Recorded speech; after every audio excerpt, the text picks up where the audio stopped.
What's good? It's Woog. I just wanted to talk a little bit about the undercard on the Andy Ruiz, Ruiz-Ortiz broadcast. And, let's start with the super upset of the, hot prospect. A lot of people were pretty high on Jose Valenzuela, and for good reason. He had like 6 wins in 2021. 5 out of the 6 came via knockout. And then earlier this year, he knocked out, former belt holder Francisco Vargas. Valenzuela was looking very good at this early stage of his career, and he just got knocked out in the 3rd round by a late replacement, Edwin de los Santos, who, man, he looked like he almost had like some Gary Russell Jr. like hand speed going in there. I don't know who was doing the matchmaking to find this late replacement for Jose Valenzuela, but somebody dropped the ball, scouting report wise. He knocked Valenzuela down a few times, and after the first knockdown, he hit him, while he was down. So he was throwing the punches so fast, Valenzuela goes down, and then within a millisecond of him going down, he throws another punch. And so the ref stopped the action, where in totality, because he told all sides of the of the ring, basically, the judges and everybody on every side of the ring, all 4 corners or all 4 sides, he was basically saying, we're ruling it a knockdown, but he hit him after the knockdown. So then he went around the ring, and then he did the 4 sides of the ring thing where he took away a point. So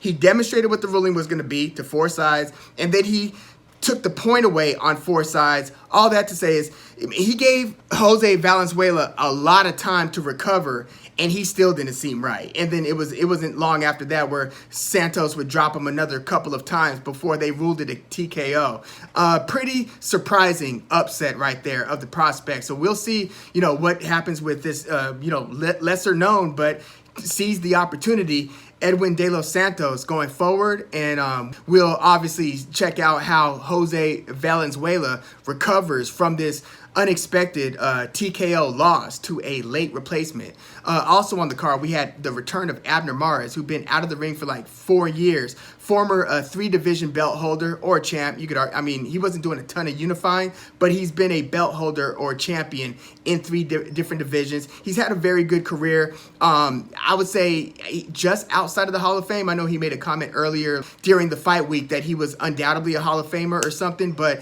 I think he's close, but not quite. Needless to say, he's had a very good career. This was his return, and man, you want to talk about guts and the heart of a champion. This guy has had 2 detached retinas.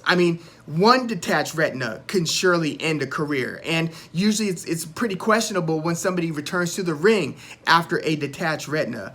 Abner MARES has had 2. I think his first one came way back in 2008, and then his other one kept him out of the ring for the past 4 years, to where, I remember when I was going to a Gervonta Davis fight, it was supposed to be Gervonta Davis versus Abner MARES in Carson, California. But Abner MARES had to pull out of that one, and I think that's when they brought in Hugo Ruiz as a late replacement, and Gervonta Davis knocked him out in the first round. But Abner MARES, before his, big hiatus from the ring, was still looking to do big things.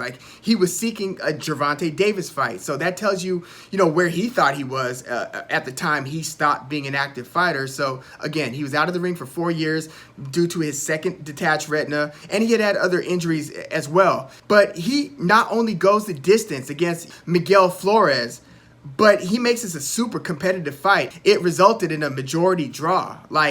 This kind of could have gone either way. They both hurt each other in this fight, by the way. And of course, when you're watching the fight, me being a longtime Abner MARES, observer and fan, I'm watching every time he gets hit in the eye, you just can't help it and help, empathize with these guys' plight. But man, he definitely took it to Flores as hard as Flores took it to him. And you could see, MARES, how much he was fatiguing down the stretch, in the later rounds, where he was, kind of slowly kind of lumbering back a little bit into the ropes, where, the punches were affecting him to where you would see him move one way, and then he would kind of awkwardly step to where you're not sure if he's got his feet totally under him. But no, he stuck it out. And he fought to a majority draw in a pretty action-packed fight against Miguel Flores. So, props to MARES for having, win or lose. I think that this was a win for MARES. If not a win for the fighter, MARES, this was a win for the man, Abner MARES.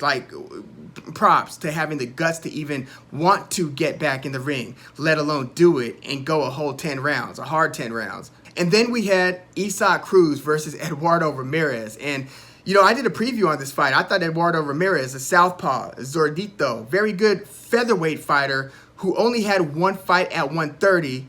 And then this is his debut at 135 against a dangerous Cruz. And so, that was the red flag for me, was the fact that he's kind of fighting two divisions up from where he was, looking very good and having a very, good, promising career. He had only one fight at 130. Or actually, I think it was Luis Melendez and Miguel Mariaga. So I think he technically had two fights at 130. But his whole career prior to that was at 126 featherweight. And then this is his 135-pound debut against Pitbull, Cruz. And again, I thought Zordito was going to take Cruz a few rounds. Wasn't the case, man. Like, Cruz not only hits so damn hard and keeps such a low. I mean, he's very short as it is. Like, he's like 5'4", right? He's one of the few guys Gervonta Davis has fought and had like a height advantage against. But Cruz not only hits tremendously hard, but he's accurate as hell. Like, the way that he blew Yorkie's Gamboa out, it looked like he was landing like 50% plus of his power shots. And against, Eduardo Ramirez, as soon as he started landing hard shots, Eduardo Ramirez looked like he was just going to face plant and that was going to be it. He ended up getting up from that, first devastating, just a vicious knockdown where, the way that he fell, I think the commentary basically said, "Good night, Irene." I mean, he got up from that, but that tells you how vicious the knockdown was. He almost like just totally face planted. So he made it like another, round or two, and then got knocked down again. I mean, I have to rewatch the fight, but it happened pretty quickly. Like, once he was in trouble, Cruz just, he's like a scud missile. He just knows to go in for the blood and go in for the kill. And granted, he has gone to decision in a lot of his fights.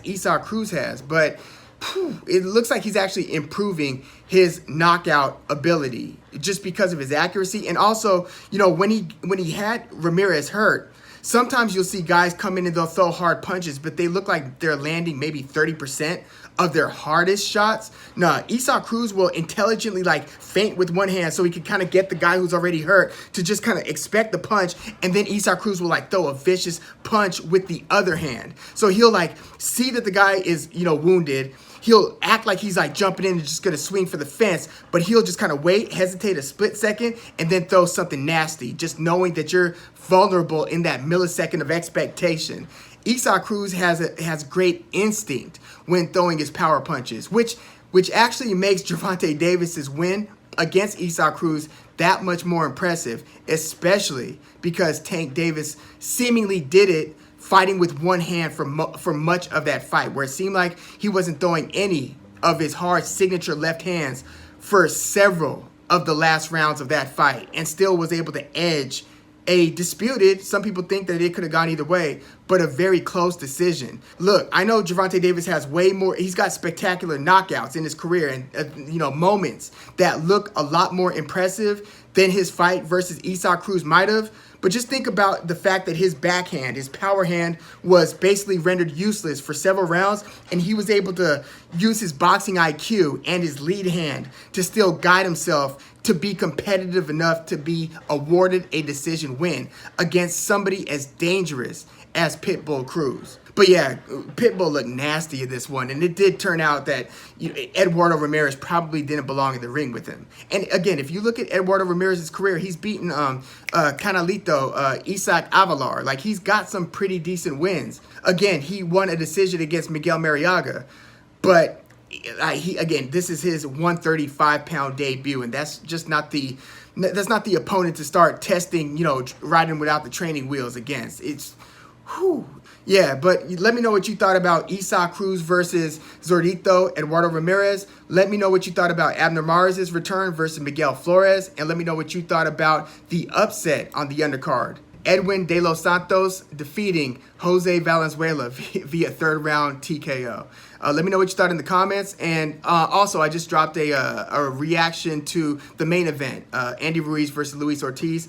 Check that out if you have a moment. And yeah, I hope you enjoyed a pretty good weekend of fights. Like earlier in the weekend, we had the Estrada card. That was definitely worth a watch. And I think there was the Liam Smith card even earlier in the weekend. So yeah, especially that Estrada card. look at those wars.